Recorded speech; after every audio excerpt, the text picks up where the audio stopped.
आम तौर पर हम सभी के पास एक ही साइज की खोपड़ी होती है। मैं महिलाओं को छोड़ देता हूं।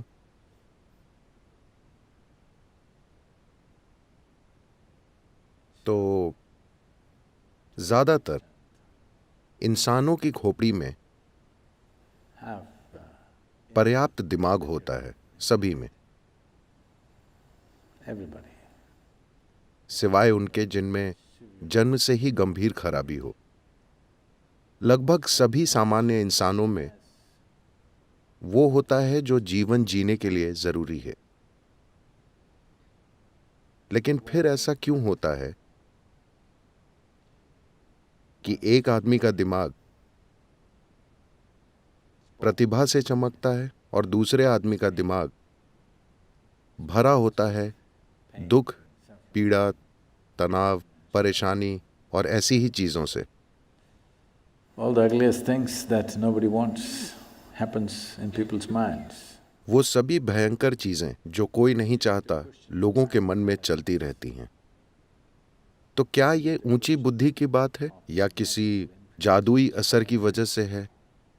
Or is it a question of bringing the necessary balance within yourself so that you become available to the magic of life? या फिर ये अपने अंदर जरूरी संतुलन लाने की बात है ताकि जीवन का जादू आपको छू सके? एक टेढ़ी बुद्धि, चाहे वो बाहर से कितनी भी स्मार्ट लगे, इस जिंदगी को सुंदर तरीके से नहीं चला सकती। और संतुलन सबसे जरूरी है, हर स्तर पर संतुलन, वरना हमारा अपना शरीर और दिमाग हमारे खिलाफ हो जाएंगे। इस हद तक Where कि आज दुनिया में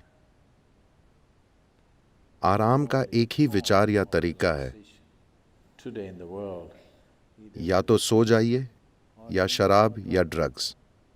कोशिश बस इतनी है कि कुछ देर के लिए दिमाग से मुक्त हो जाए, क्योंकि दिमाग इतनी बड़ी मुसीबत बन गया है। अगर दिमाग नहीं होता तो आप कम से कम शांत होते, है ना?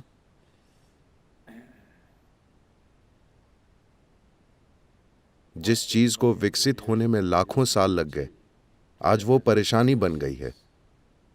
what is the greatest miracle within this human frame has become a misery manufacturing machine.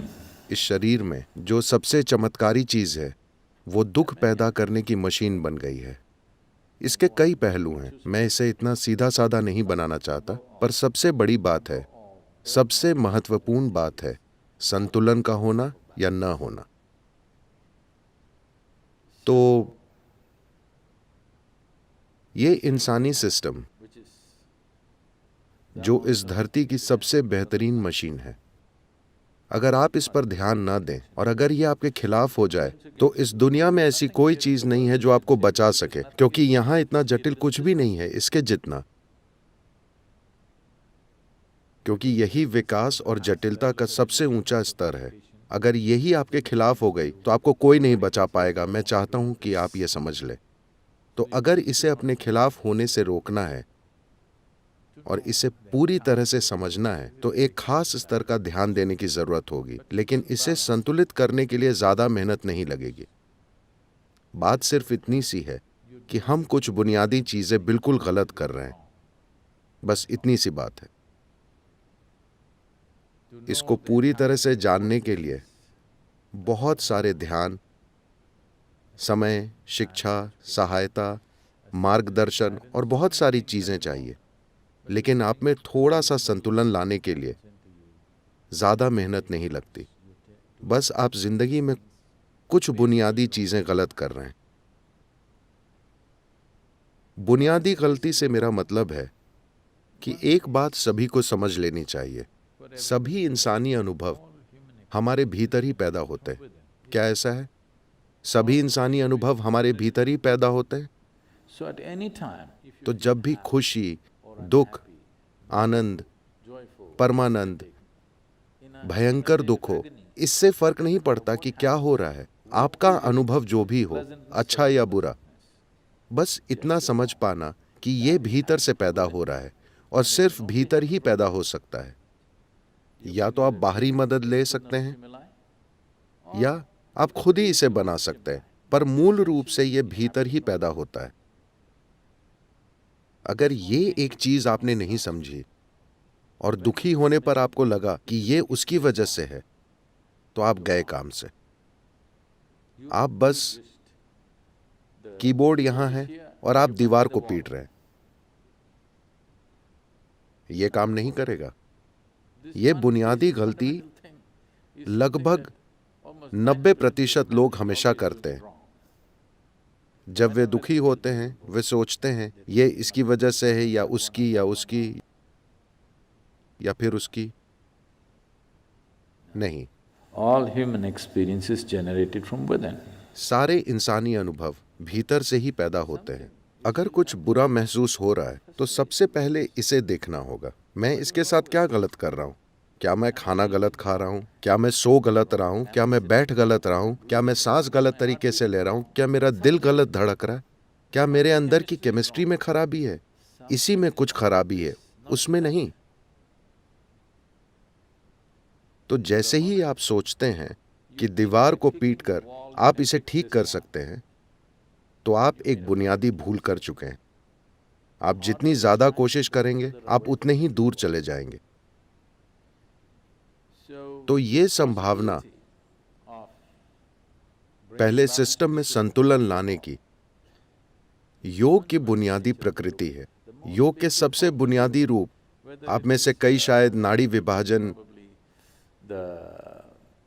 या योग नमस्कार या सूर्य नमस्कार या सूर्य क्रिया कर रहे हैं, ये सभी योग के बुनियादी रूप हैं। सबसे पहले संतुलन लाना जरूरी है। संतुलन आने के बाद आप इस पर एक इमारत खड़ी कर सकते हैं।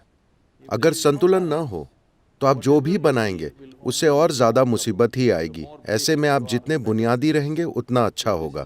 तो बहुत से लोग बस इसी खोज में हैं, किसी तरीके से बुनियादी बने रहें, क्योंकि अगर आप कुछ बनाते हैं तो भयंकर लगता है संतुलन के बिना। संतुलन के बिना खड़ी कोई भी चीज एक बड़ी परेशानी होती है। तो बेहतर है कि नीचे लेट जाओ, जमीन के करीब रहो। अगर ऊंचे उठेंगे तो मुसीबत होगी, इसलिए कम बन जाओ। बहुत से लोगों ने खुद को छोटी से छोटी संभावना तक सीमित कर लिया है। अगर मैं मुसीबत में नहीं फंसता तो काफी है। बहुत सारे लोग, ये मानव विकास की जबरदस्त बर्बादी है। इस धरती पर पिछले कुछ सालों में जो भी हुआ है, जीवन अपने सबसे सरल रूप से आज की स्थिति तक पहुंचा है। Just wasting the entire process. पूरी प्रक्रिया बर्बाद हो रही है और धरती माँ आपको ऐसा करके बचकर निकलने नहीं देगी। आपको इसकी कीमत चुकानी होगी। अगर आप जीवन को पीछे की ओर ले जाने की कोशिश करेंगे तो वो ये पक्का करेगी कि आप कीमत चुकाते हैं। तो ये वो इतनी सारी चीजें करने से पहले जरूरी है कि आप संतुलन लाने के लिए कुछ करें। पहला कदम बस ये है कि जो भी अनुभव मैं अपने भीतर पैदा करता हूं, संवेदना, दर्द भरी, मजेदार, शानदार या भयंकर, जिस भी चीज से मैं गुजरता हूं, वो बुनियादी रूप से मेरे ही भीतर पैदा होती है और कहीं से नहीं। हो सकता है दूसरे लोग मदद करें, लोग मदद करते हैं। अगर आप दुखी हैं तो लोग उसमें ईंधन डालकर मदद करेंगे। अगर आप खुश हैं तो लोग उसमें ईंधन डालेंगे। हमारे आसपास अलग अलग तरह के लोग हैं, वे आपकी मदद करते हैं जैसे भी वो जानते हैं, लेकिन वास्तव में ये आपका ही बनाया हुआ है। ये योग का बुनियादी पहलू है। जो पहली शिक्षा दी गई थी वो ये थी That it is your karma. कि ये आपका कर्म है, मतलब ये आपने खुद बनाया है।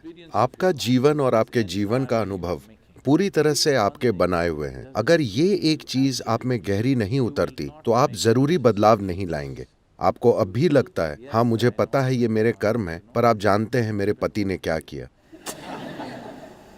आप बदलाव नहीं ला पाएंगे।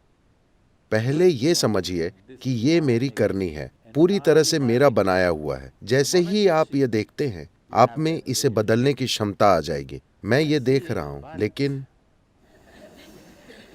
क्या आप जानते हैं उन्होंने कल मेरे साथ क्या किया? तब आप बदलाव नहीं ला पाएंगे। इससे फर्क नहीं पड़ता कि किसने क्या किया। जो आपके भीतर हो रहा है, आपके जीवन के अनुभव पूरी तरह से आपके बनाए हुए हैं। यही आपका कर्म है। कर्म का मतलब है कुछ ऐसा नहीं जो ऊपर से आप पर टपकता है। Karma means your action, it's your making, it's your doing.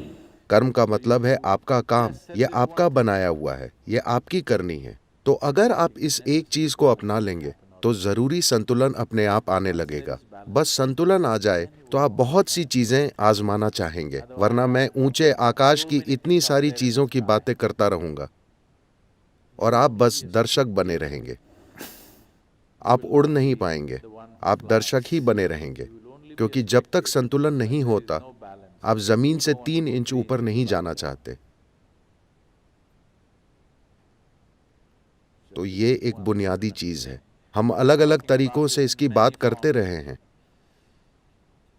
पर अगर आप इस शरीर और मन, इस इंसानी संभावना और मनुष्य कहलाने वाली इस इंसानी चेतना की पूरी क्षमता का उपयोग करना चाहते हैं, तो पहली चीज ये है कि आप समझें और अपने भीतर पूरी तरह उतार लें कि मेरे जीवन की क्वालिटी पूरी तरह से मेरी बनाई हुई है, ये किसी और ने बिल्कुल नहीं बनाई है। अगर आप ये एक चीज फिक्स कर लेते हैं तो संतुलन आ जाएगा। अगर संतुलन आ जाए तो मैं आपको उन स्थानों पर ले जाने के लिए उतावला हूं जहां केवल संतुलन वाले लोग ही चल सकते हैं, दूसरे नहीं चल सकते।